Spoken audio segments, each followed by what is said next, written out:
ये question 35 number है, model से 2 का ही है। यदि कॉसेक फाई, बच्चों इसको थीटा पढ़ते हैं लेकिन इसको फाई पढ़ते हैं, तो ये आपको जानना जरूरी था, तो मैंने बता दिया। यदि कॉसेक फाई बराबर के है तो कॉस फाई का मान क्या होगा? ऑप्शन से देखिए तो आपको ये पता चल गया कि यहाँ कहीं ना कहीं हमको समकोण त्रिभुज वाला कॉन्सेप्ट लगाना है। अब आपको ये अच्छे से पता है कि अगर ये कॉसेक फाई के का मान दिया है तो आपको ये अपने मन में सोच लेना है कि नीचे कुछ नहीं तो 1 है। और आपको ये अच्छे से पता है कि कॉसेक फाई यानी कॉसेक थीटा का मान होता है h/p। आपको ये पता है कि यानी h/p का मान ये k/1 दे दिया है। अब यहाँ से h और p का मान पता है। कैसे सर? h बराबर आपको k पता हो गया, p बराबर 1 पता हो गया, तो यानी b का मान निकालना है। और आपको अच्छे से पता है कि h होता है, ये b होता है, ये p होता है। और तो ये ध्यान रखिए, यहाँ पे फाई होगा क्योंकि फाई के सामने ही p होगा, यानी उसके कोण के सामने p होता है। ये बात आपको अच्छी तरह से पता है। अब यहाँ पे देखिए बच्चों, ये p का मान निकालनी है तो आपको यहाँ से ये सूत्र आप जानते हैं, h² बराबर p² प्लस b²। मैंने उल्टा लिख दिया, आप घोलट नहीं जाइए। p² प्लस b² बराबर h² हो जाएगा। यहाँ से आपको b निकालना है तो b बराबर हो जाएगा √h² माइनस p²। अब यहाँ से b डायरेक्ट निकाल लीजिए, b बराबर हो जाएगा √h²। h का मान कितना था बच्चों? k का स्क्वायर हो जाएगा। अब माइनस p का स्क्वायर, p का मान कितना था? 1 का स्क्वायर मतलब 1 ही होगा, यानी b का मान √k² माइनस 1 होगा। अब आपको पूछा था cos फाई, आपको अच्छे से पता है कि b/h होता है। अब b जो आपने मान निकाला चाटने के लिए नहीं बल्कि पुट करने के लिए, k² माइनस 1 यहाँ पे √ लगा देंगे। अब बटे h का मान यहाँ पे क्या हो जाएगा?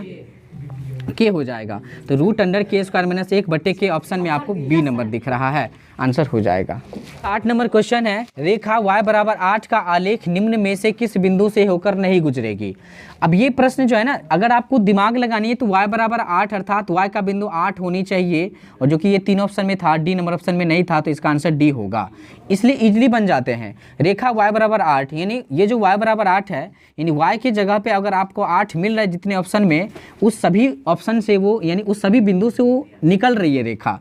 जिसमें y का मान 8 नहीं था, इसका मतलब उस बिंदु से होकर ये y बराबर 8 जो रेखा है नहीं गुजर रहा होगा।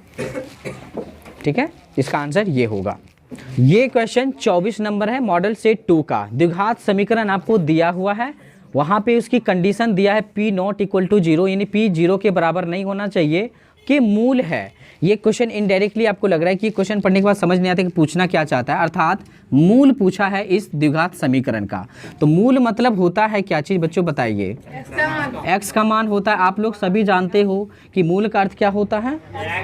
x का मान होता है। अच्छा बच्चों, ये p बराबर 0 नहीं दिया है, ये प्रश्न आपको सेव कर दिया, ये जो p का मान है ना कभी 0 नहीं होगा। और ये बोलना ये भी चाह रहा है कि अगर p का वैल्यू 0 अगर हो जाएगा तो मेरा जो द्विघात समीकरण है वो खत्म हो जाएगा। इसलिए मैंने आपको बोल दिया हूँ ताकि मैं गलत नहीं हो सकूँ, p बराबर 0 नहीं होना चाहिए, ताकि ये जो है ना द्विघात समीकरण हमेशा के लिए जिंदा रहे। अगर आपको मैंने फिर से बताया कि p का मान अगर 0 रखते हो तो ये वाला टर्म कैंसिल हो जाएगा, यानी केवल रैखिक समीकरण बचेगा। इसीलिए वहाँ पे वो चीज़ें दिया है, लेकिन आपको इस चीज़ से कोई मतलब नहीं है, वो प्रश्न ने अपने तरीके से समझाना चाहा है, लेकिन इससे आपको कोई मतलब नहीं है। मूल ज्ञात करनी है, अर्थात ये पहले द्विघात समीकरण को उतार दीजिए। px² plus qx plus r बराबर दिया है 0। आपको पता है कि यहाँ से मूल निकालने का सूत्र होता है। अरे बच्चों, मूल निकालने का सूत्र यानी x निकालने का सूत्र, x का मान डायरेक्ट फॉर्मूला होता है -b प्लस माइनस √d/2a। ये श्रीधारा चार्ज फार्मूला से आप डायरेक्ट x का मान अर्थात मूल का मान ज्ञात कर सकते हैं। अब यहाँ से बच्चों पहले d का मान निकाल लीजिए। d को विविक्त कर यानी विवेचक कहते हैं। d को दो नाम होता है, विवेचक या विविक्त कर। इसका फॉर्मूला होता है b² माइनस 4ac। अब यहाँ से b का मान x के पीछे वाला मान होता है तो q का स्क्वायर हो जाएगा -4। अब x² के पीछे a होता है तो p लगा दिए, और c जो जिसमें x नहीं लगा रहे वो c होता है तो r हो गया। अब यहाँ से डायरेक्ट निकल गया d का मान q² माइनस 4pr। अब देखिए यहाँ पे क्या होगा, यहाँ पे क्या होने वाला है, जैसे आपने d निकाली है तो यहाँ पे d का मान पुट करिएगा। तो यहाँ से फिर से मैं फॉर्मूला लिखूँ x बराबर -b। अब ये -b इस समीकरण में b का मान q है तो q मैंने रख दिया, प्लस माइनस √d। d का मान होता है, निकाला है आपने q² माइनस 4pr। अब देख लीजिए, अब बटे में यहाँ पे 2a का मान इस समीकरण में p है। तो अब देख लीजिए ऑप्शन से आपको ये कहाँ ऑप्शन दिख रहा होगा, वो आपका आंसर किस ऑप्शन में है बच्चों? बी नंबर ऑप्शन होगा, तो इसका आंसर हो जाएगा बी नंबर ऑप्शन। ठीक है, है 63 बिंदुओं M, कैपिटल M है -2, 10 है और कैपिटल N -8, 14 को मिलाने वाली रेखाखंड के मध्य बिंदु के नियामक ज्ञात करनी है। बच्चों सबसे पहले ये जरूरी है कि सर नियामक क्या होता है, अर्थात बिंदु ज्ञात करनी है। नियामक को निर्देशांक भी बोल सकता है ये, तो ये चीज़ें ध्यान रखिएगा। और हमेशा नियामक यानी निर्देशांक यानी बिंदु x पहले होता है, उसके बाद y होता है। ये बेसिक आपको जानना जरूरी है। तब तो आपको ये समझ आ गया कि जो M बिंदु है -2, 10, उसके बाद जो N बिंदु है -8, 14, इससे मिलाने वाली जो रेखाखंड हुई है, रेखाखंड भी आपको पता है कि 2 ये लिमिट होता है, उसकी लिमिट होती है दूरी। तो ये M से N के बीच की जो रेखा हुआ वो रेखाखंड हुआ। अब यहाँ पे M की बिंदु दे रखा है, N की बिंदु दे रखा है। अब इस दोनों बिंदु को मिलाने वाली जो मध्य बिंदु होगा ना बच्चों, वो मध्य बिंदु का नियामक अर्थात बिंदु ज्ञात करनी है। अब ये मध्य बिंदु का आप अपने मन से P मान लीजिए और इसके मध्य बिंदु का आपने P माना है, तो उसका नियामक मान लीजिए, एक को x और एक को y मान लीजिए। अब आपको ये पता हो जाएगा यहाँ से इसका मान x का मान, तो यानी x का मान ज्ञात करनी है तो आपको केवल x के नियामक से x नियामक से केवल मतलब रखनी है। तो दोनों x को जोड़ देंगे तो -2 जोड़ -8 बटे 2 से भाग देंगे तो इस x का मान निकल जाएगा। उसी प्रकार y निकालना है तो y नियामक निकालनी है तो केवल y से मतलब रखना है। यहाँ 10 वहाँ 14 से मतलब रखना है, तो यहाँ 10 और 14 को जोड़ देंगे बटे 2 कर देंगे। अब यहाँ पे देखिए 14 और 10 जोड़ेंगे तो 24 हो जाएगा बटे 2, अर्थात कट के 12 आ जाएगा।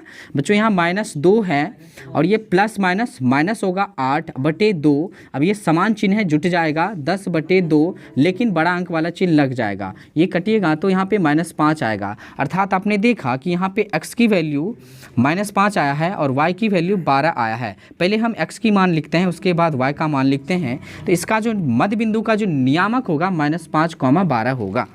चलिए, तो ये जो प्रश्न है बच्चों मॉडल सेट 2 का ये 95 नंबर क्वेश्चन है। अब यहाँ से यदि शंकु की ऊंचाई और त्रिज्या 3 गुनी हो जाती है तो शंकु का आयतन कितना गुना हो जाएगा, इसने पूछा है। लेकिन बच्चों यहाँ पे आयतन हो जाएगा, गुना नहीं बोला है, फिर भी आपको ये समझ आ गया होगा कि ऑप्शन में गुना लिखा है तो इसका मतलब शंकु का आयतन कितना गुना हो जाएगा। पहले तो आप पहले प्रीवियस यानी पहले वाला शंकु का इमेजिन करिए कि अगर मान लीजिए कि पहले वाला शंकु जो है आपका, मान लीजिए कि थोड़ा देर के लिए आपके पास शंकु है, तो ये पहले वाला शंकु का त्रिज्या अगर r होगा, छोटी r, और पहले वाला शंकु का छोटा h अगर त्रिज्या है, ऊंचाई है सॉरी, तो अगर मान लीजिए कि यहाँ पे ये आपने मान लिया पहले वाला शंकु का त्रिज्या r है और ऊंचाई h है, तो अब ये बोला है कि ऊंचाई और त्रिज्या दोनों को 3 गुनी कर दिया जाए। तो 3 गुना कर दिया गया है, किसको, तो r को भी और h को भी। तब देखिए ये थोड़ा सा बड़ा शंकु बन जाएगा, जाहिर सी बात है शंकु बड़ा हो जाएगा। और आप सोचिए ज़रा, यहाँ पे ये r है, इसको तिगुना करेंगे तो ये 3r हो जाएगा, बहुत ही बढ़िया। अब यहाँ पे स्मॉल h था तो इसका तिगुना तो 3h हो जाएगा, बहुत ही बढ़िया। अब आपको ये आयतन कितना गुना हो जाएगा, तो यानी आपको यहाँ का भी आयतन निकालना है, यहाँ का भी आयतन निकालना है। तो यहाँ का निकालिए शंकु का आयतन, तो हो जाएगा शंकु का आयतन बराबर, सूत्र होता है 1/3 पाई r² h होता है, यानी बेलन के आयतन का तिहाई होता है। बेलन के आयतन का तीसरा भाग ही शंकु बन जाता है, ये ध्यान रखने वाली बातें हैं। अब यहाँ का शंकु का आयतन देखिए, यहाँ का शंकु का आयतन हो जाएगा 1/3 पाई तो रहेगा r² यानी 3r का होल स्क्वायर, अगुने h कितना है यहाँ पे 3h है यहाँ पे। अब आप देखिए यहाँ पे 1/3 यहाँ पे पाई रहेगा, 3r का स्क्वायर हो जाएगा 9r² अगुने 3h। अब यहाँ पे देखिए ये 3 कट जाएंगे। अब यहाँ से अगर ये ऐसा आप नहीं करना चाहेंगे तो आप लॉजिकली बनाइए, तो 1/3 यहाँ पे लिखेंगे और पाई यहाँ पे लिखिए, 3 का स्क्वायर 9 हो जाएगा, r² अगुने 3 गुने h। यहाँ पे आपको एक चीज़ करना क्या है, 1/3 पाई r² h वहाँ से निकाल लीजिए, 1/3 पाई r² h निकाल लीजिए, 9 गुना 3 अलग से निकाल लीजिए, यानी 9 गुना 3 27 हो जाएगा। यानी आपको ये समझ आया कि ये जो 1/3 पाई r² h है पहले वाला शंकु का आयतन था और उसमें कितना गुना हो गया है 27, यानी पहले वाले शंकु के आयतन के 27 गुना आयतन बड़े वाले शंकु का आयतन होगा, यानी इसका आंसर होगा 27 गुनी।